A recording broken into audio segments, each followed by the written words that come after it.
This conference will now be recorded.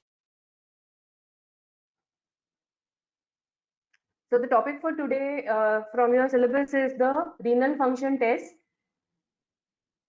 Before we move on to the renal function test, we will quickly see the exact functioning of the kidneys.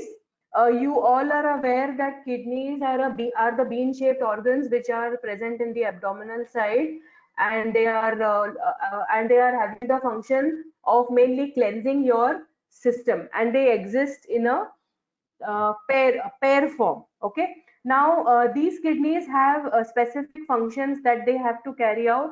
They are mainly the excretory function, homeostatic function, endocrine function, and metabolic functions.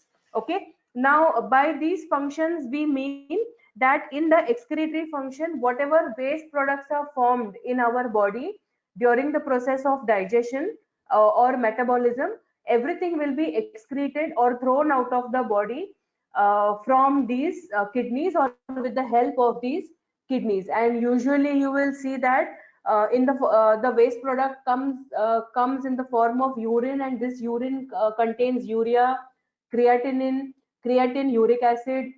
It contains different types of cations and anions like sodium, chloride, and all these other ions in a very low concentration.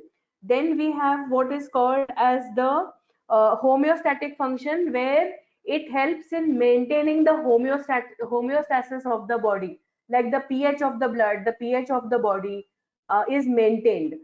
You will observe that when it is winter season, it is the time when you don't sweat more. So in this case, whatever excess waste products are there, or whatever excess water is there which has to be thrown out of the body, that will go out in the form of urine, as compared to when there is summertime, and in summertime usually you sweat more. So the functioning of the kidneys to maintain the pH is a little lesser. So to maintain body temperature, maintain the pH of the blood serum, the kidneys play a very important role. They are also functioning as the endocrine organs. They have an endocrine function, and in this, what they usually do is they are producing certain types of hormones. Now, what are these hormones? These are usually erythropoietin, which are responsible for stimulating the process of formation of hemoglobin or erythrocytes. Okay, and then there is another hormone which is produced by the kidneys, which is called as the renin. Now, this renin is mainly maintaining the electrolyte balance in the body. It is also maintaining the blood pressure of the body. So whenever you see antihypertensive agents, all of them are acting on this renin. Renin is responsible for the formation of another substance or another hormone, which is called as angiotensin 2 and aldosterone, and all of them are responsible to maintain electrolyte balance in the body, and also in maintaining the blood pressure of the body. Okay, now what are these kidneys? What do these kidneys consist of? These kidneys mainly consist of what are called as nephrons. A nephron is the single most functional unit of the kidney, and there are millions of nephrons which are present in one kidney. Now, this nephron contains what is called as a Bowman's capsule, and inside this Bowman's capsule, what you see is the proximal convoluted tubule, the loop of Henle, and the distal convoluted tubule. Now, what is the function of this Bowman's capsule or this PCT, DCT, and loop of Henle? Now, per day, around 28 to 29 liters of blood is supplied to the kidney. It is the highest blood supply that happens in the body. Per minute, around 1200 ml of blood is passing through the kidneys. Now, from this 29,000 or 28,000 liters of blood that passes throughout the day from the kidney, what we see is around 175 to 180 liters of what is called as a glomerular filtrate is formed. Okay, now this glomerular filtrate contains serum. It is mainly blood, and it is rich in proteins, glucose. It is rich in other amino acids. It is rich with other electrolytes, sodium, potassium, bicarbonate, chloride. It is rich with all these things. Now this glomerular filtrate which is formed has to pass through the proximal convoluted tubule, the loop of Henle, and the distal convoluted tubule, and after that urine is formed. Okay, so out of around 180 liters of glomerular filtrate which is formed in a day, only around 1 liter to 1.5 liters of urine is excreted out from our body. So which means a lot of things get reabsorbed in the body. Now what will get reabsorbed? Whatever is extremely essential for our body: glucose, sodium, chloride, bicarbonate, potassium ions, calcium ions, magnesium ions, all of them are very essential for the functioning of our body. Electrolyte balance is maintained, glucose gives us energy, amino acids give us energy. uh, when there are hydrogen ions, they maintain the pH of the body. So in all these cases, they in all these substances, they are very important. So in this case, what will happen when the glomerular filtrate will pass through these layers of proximal convoluted tubule, loop of Henle, and distal convoluted tubule is these essential substances will get reabsorbed, and what will be left behind will be only waste product. That means 99% of the glomerular filtrate is reabsorbed, and out of that 180 liters, 1.5 liters of urine is excreted out from our body. Now these places, that is the proximal convoluted tubule, loop of Henle, and the distal convoluted tubule, all of them have certain receptors, or they have certain places which help in the reabsorption of all these essential substances from the GFR, that is the glomerular filtrate, back into the body.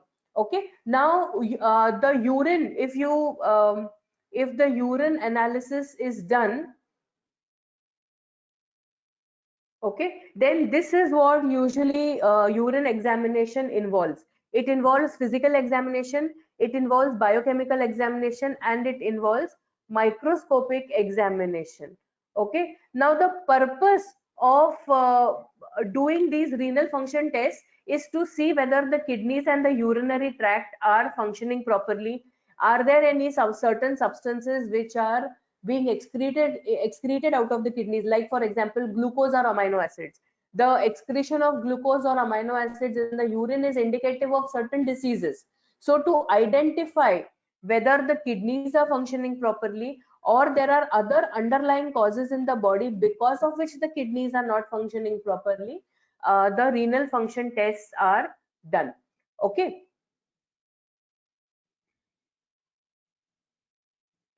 so in short, if you want to say about the functions of the kidney, is to maintain the water and electrolyte balance. It also does the activation of vitamin D, the excretion of excess of sodium, potassium, and nitrogen ions, the production of erythropoietin, reabsorption of glucose and amino acids, and to maintain electrolyte and water balance. Okay, so these are the essential functions which the kidneys are carrying out with the help of the Bowman's capsule.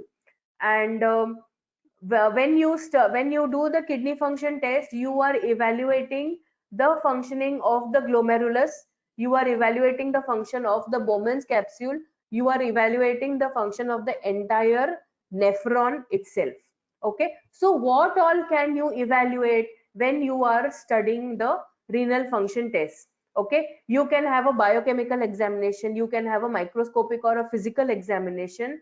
The glomerular function actually can be tested, and you can also take blood samples and see whether the kidneys are functioning properly or no. I have been telling you time and again that ammonia is a very dangerous substance which should not be present in the serum. Now it is the duty of the kidneys to convert this kidney, and as well as the liver, to convert this excess of ammonia that is formed into urea, and then that urea has to be excreted out. So if you do certain blood or serum tests from the patient, then you can identify whether the renal functioning is happening properly or no.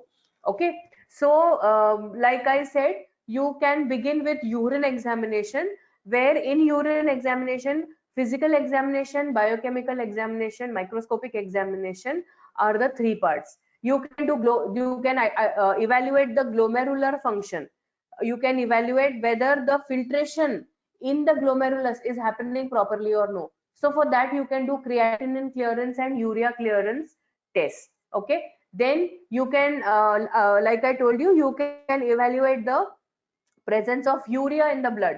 Similarly, you can also evaluate the presence of creatinine in the blood or in the serum. Okay, then you have certain tubular function tests also, which you can do under the kidney function test, the urine concentration test, the urine dilution test, and the urine acidification test. The names itself are very self-explanatory. How concentrated is the urine? How dilute is the urine? How acidic is the urine? Okay, there is a certain pH which has to be maintained, and this of the body, and this pH is maintained with the help of these kidneys. So if the kidneys are not functioning properly, automatically the pH of the body is also going to increase or decrease, and the urine pH is also going to increase or decrease. To a larger extent, the urine pH is maintained with the help of the excretion of electrolytes which are present in excessive amount in the body.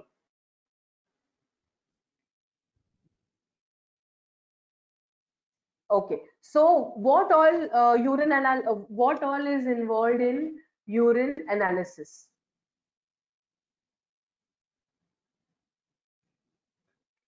Is the screen visible to you all?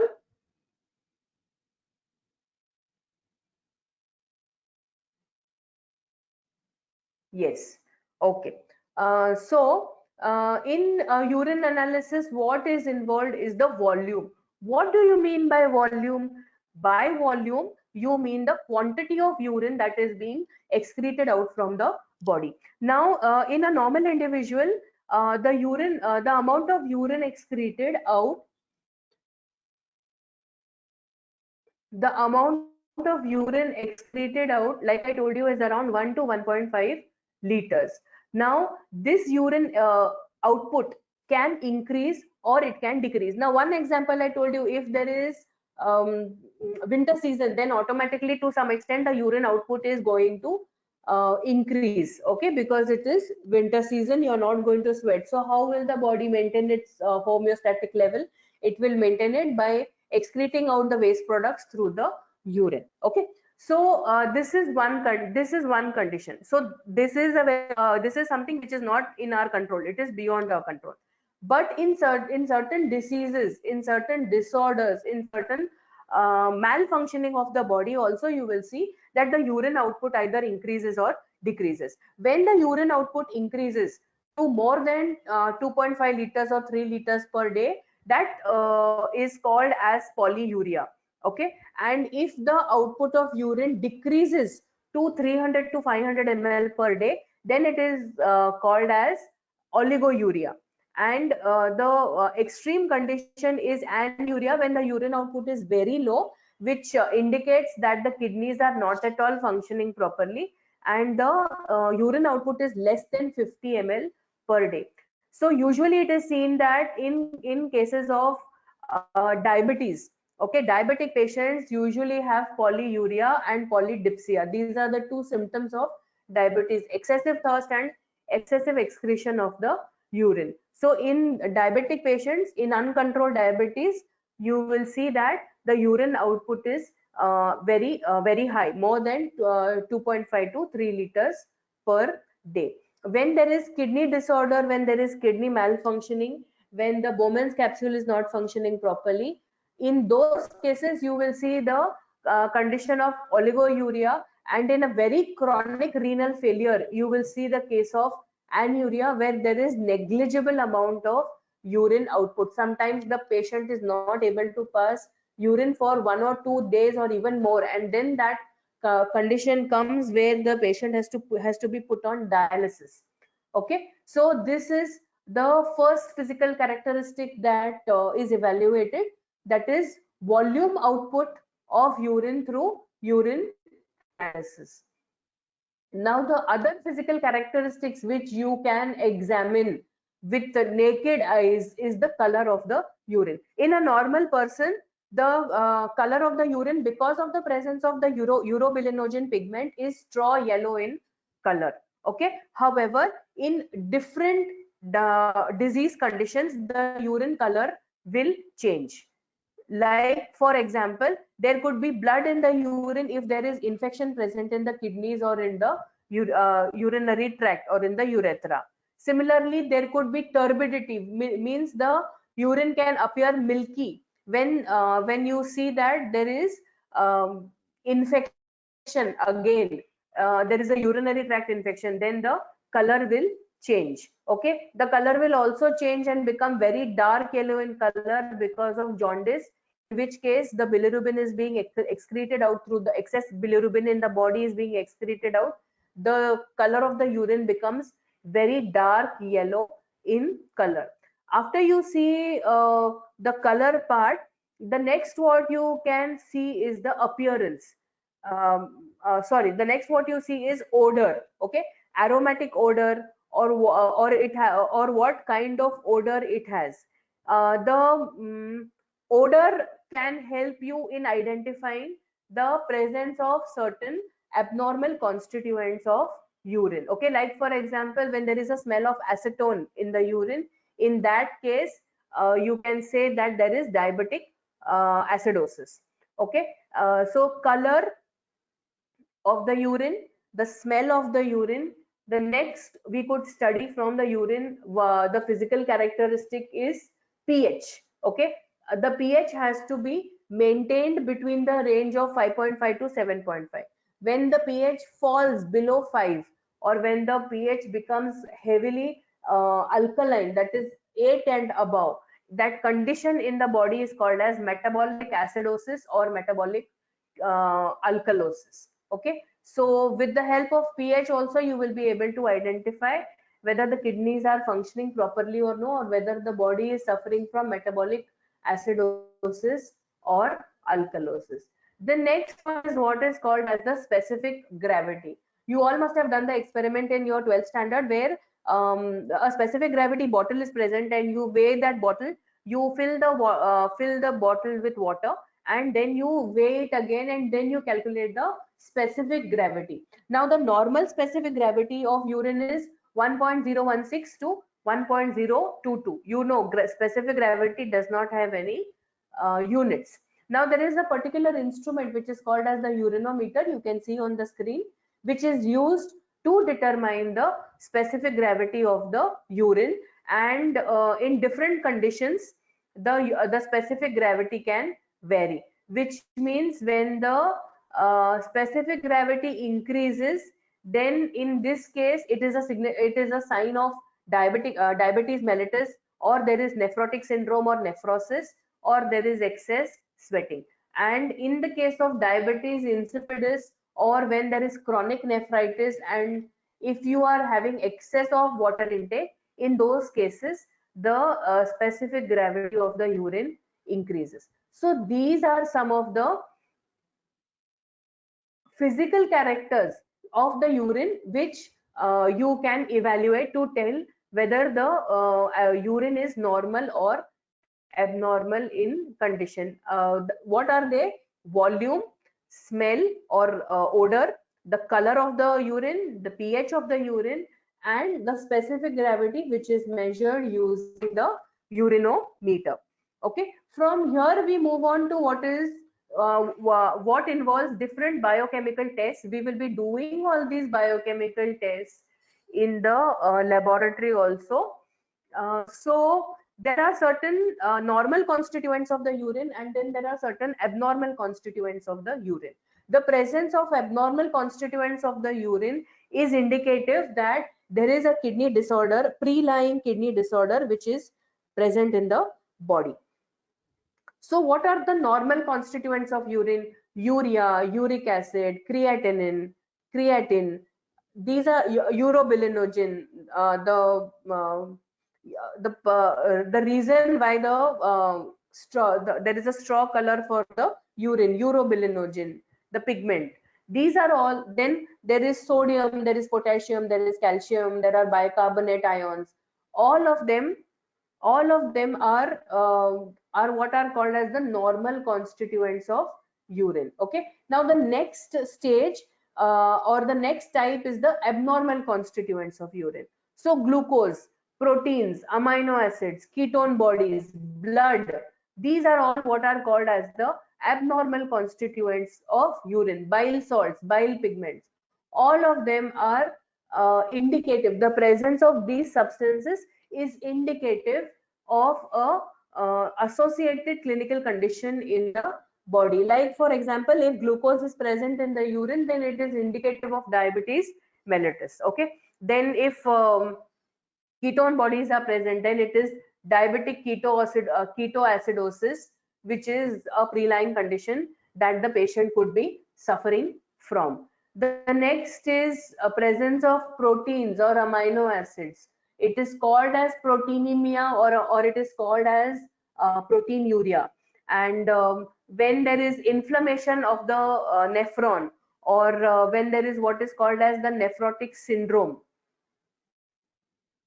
in these cases, there is protein present in the urine sample that you are evaluating. We have a test to identify even the presence of blood in the urine. Okay, and that is called as the benzidine test. And when there is chronic urinary infection has happened, infection from the urinary tract or the urethra has reached to the kidneys, then in that case there could be blood present in the urine. Similarly, when there is carcinoma of the urinary bladder or urinary tract, when there's glomerular nephritis, or there are stones present in the kidney, in all these conditions you will see that blood is existing in the urine sample which you are studying, and this could be an indication that it is a pre-lying disorder or pre-lying disease which is present. Similarly, bile pigments and bile salts, it is an indicative of jaundice or hyperbilirubinemia, or what is also called as hepatitis. Okay, so these are the abnormal constituents which are present in urine, namely glucose, proteins or amino acids, ketone bodies, blood, bile salts and bile pigments. These are the chemical characteristics that you study for under urine analysis. The next one is what is called as the microscopic examination of the urine, where the urine sample is studied under a microscope, and it is studied for the presence of different kinds of cells. Okay, like there are crystals, or are there stones, or are there any pus cells which are present. Usually when there is a urinary tract infection, there will be pus cells which will be present in the sample, and they will be easily visible under a microscope, and you can say that the patient is suffering from urinary tract infection. Similarly, if there are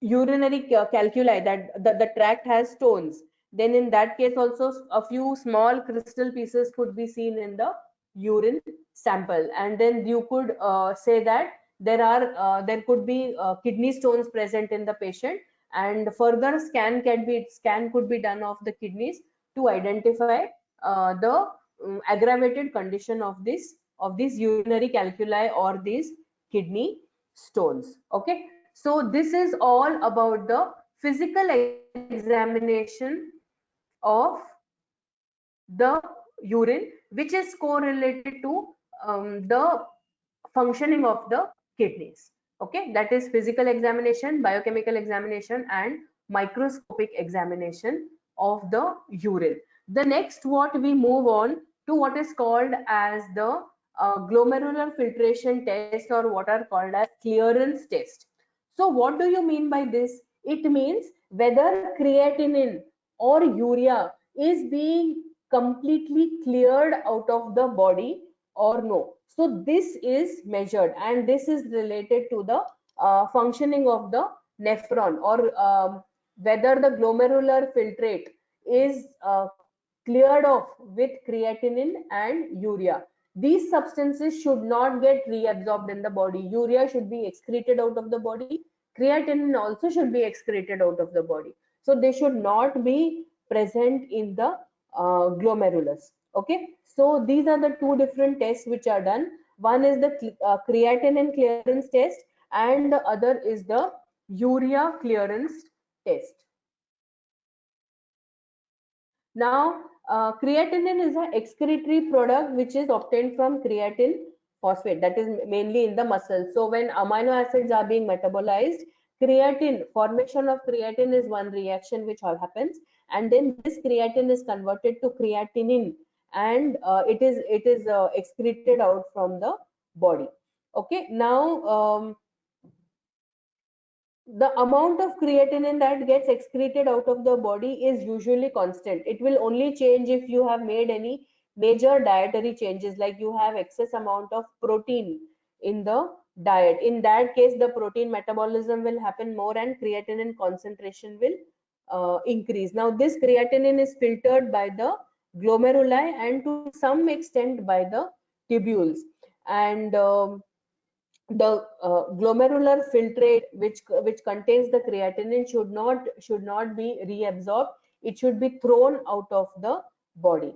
So this test, the creatinine clearance test, is defined as the volume of plasma that would be completely cleared of creatinine per ml. Okay, I repeat, the creatinine clearance is defined as the volume of plasma that can be completely cleared of creatinine in a minute, which means how much amount of plasma in milliliters is cleared completely by creatinine. It should not be present completely, it should get cleared. Okay, so there is a formula also which is used for creatinine clearance test.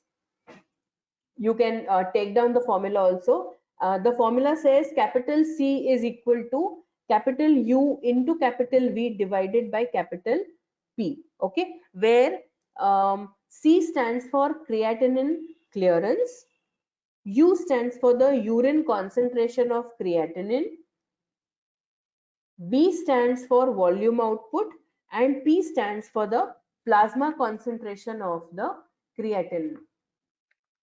Now, if you have a low creatinine clearance value, okay, then it is an indicative of the glomerular filtration rate is less, and because of this, there could be renal damage or there could be kidney impairment. Okay, so the reference values or the normal range of creatinine clearance test is around 120 to 145 ml per minute. Okay, but if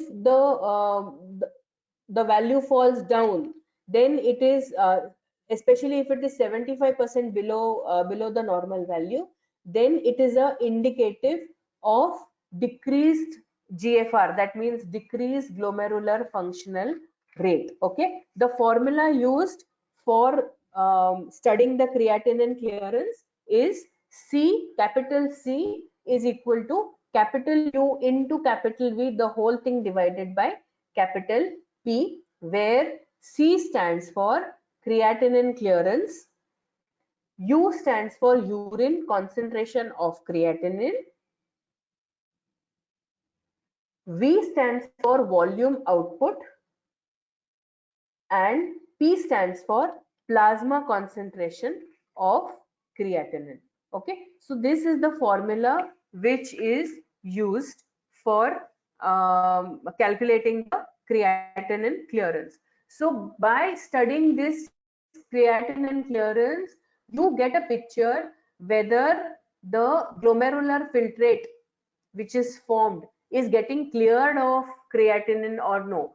And if it is not getting cleared of creatinine, then you have to probably treat the kidney dysfunction or the malfunctioning of the kidney.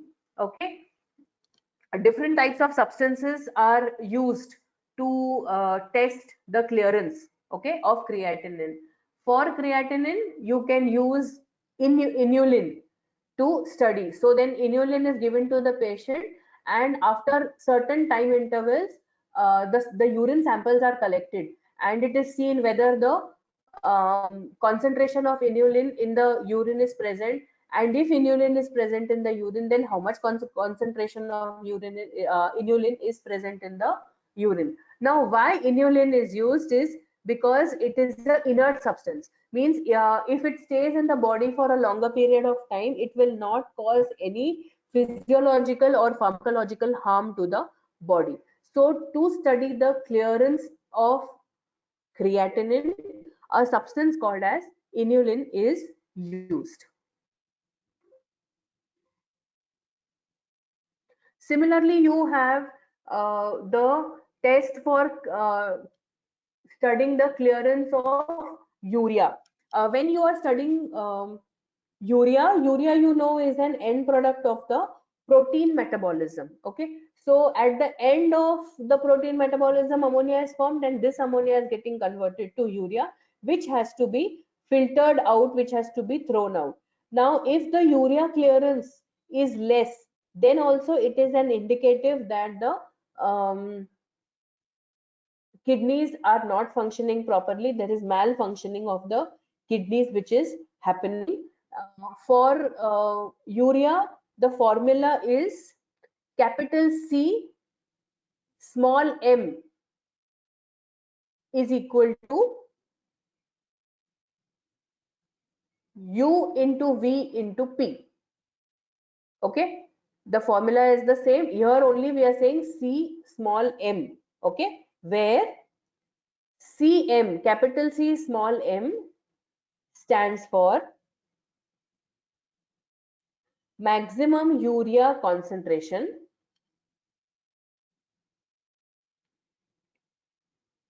U stands for urea concentration in the urine, and P stands for urea concentration in the plasma. Okay, now if after you do this urea concentration test, you will once you get the results, you have to interpret the results and you have to tell what is there. Now if the urea concentration is more than 70%, then the renal functioning is normal. If the urea concentration is between 40 to 70%, which means that the urea clearance is not happening properly, then the renal malfunctioning or the renal issues have just begun. There is mild impairment of the renal functioning, and if very less quantity of urea concentration is found after you solve this into the formula, that is it is less than 20%, then the renal functioning is severely impaired. Okay, so what we have seen up till now is the clearance tests which are done for identifying whether the kidneys or the glomerulus is or the nephron is functioning properly or no. So there are different types of clearance tests which we could do. One is creatinine clearance test, the other is urea clearance test. These are the two tests which are done. Sometimes uric acid is also done. Now in the case of creatinine, inulin is the substance that is used to like the sample of the urine is taken and inulin concentration in that is supposed to be identified. Why? Because inulin is excreted out the same way as creatinine, and inulin is inert. It has no physiological or pharmacological effect. Now if you want to study urea clearance test, instead of inulin you have to use para amino hippuric acid or PAHA, PAHA. This is used to identify whether the urea is getting completely cleared from the glomerular filtrate or no. And then if it is not getting cleared, then how much is present, that concentration is estimated using this formula, which you can see on the screen, or which you have already written it down also.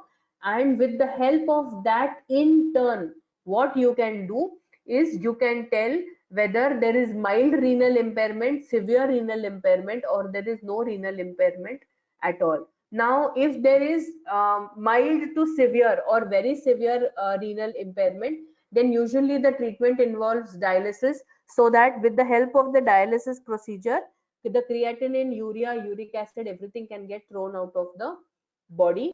All the waste products from the body are thrown out, and the person remains healthy and fine. The next step, if there is severe or chronic renal impairment, the kidneys are highly damaged, only then you could think of the procedure for replacement of kidney.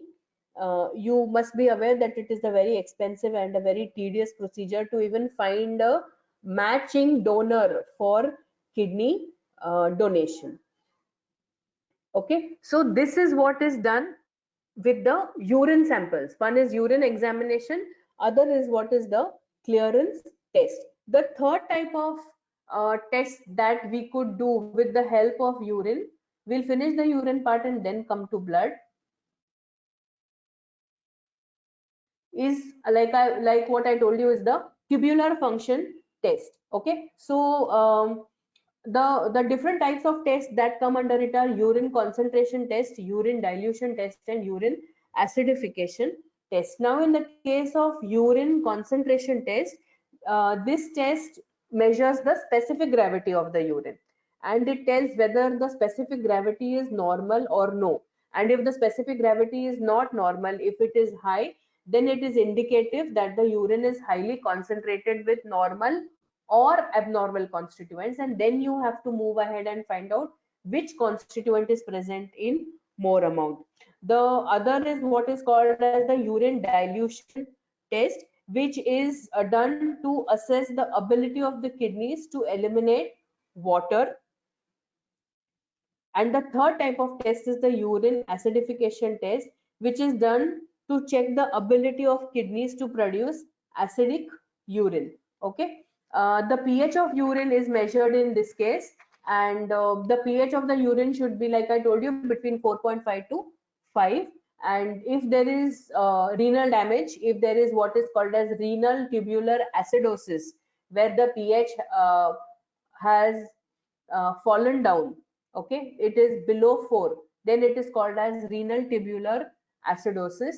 And if it is very high, if the pH is very high, it is more than 5.5, then it is called as renal tubular alkalosis. So this is about the tubular function. So urine examination and tubular functions both involve the examination of urine only.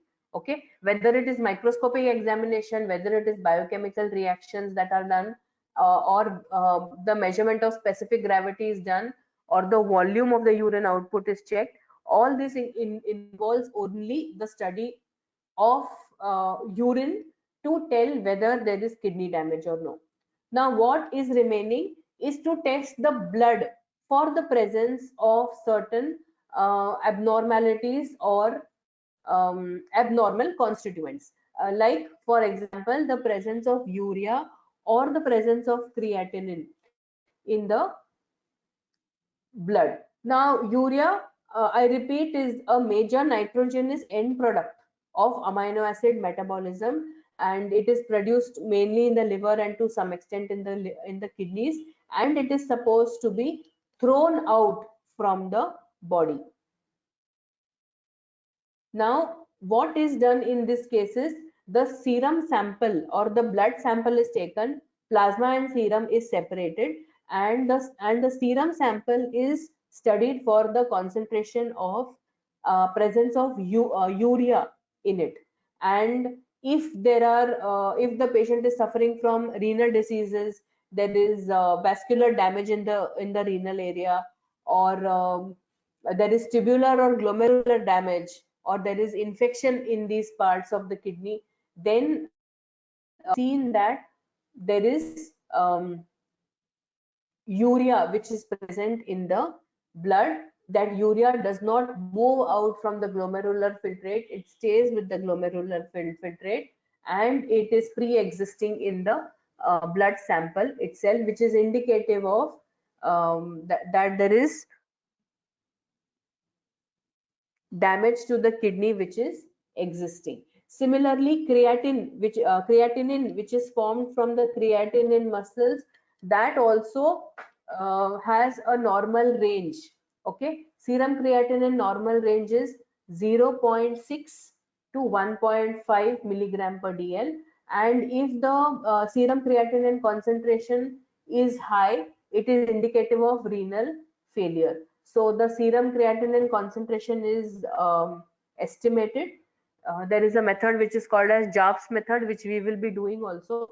And because of this, it is seen that if creatinine is present, it will tell you that there is renal failure.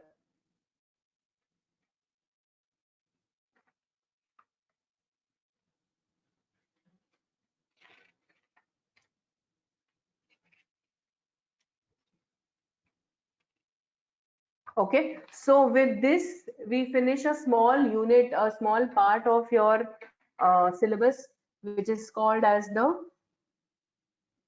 renal function test. You could check with the syllabus.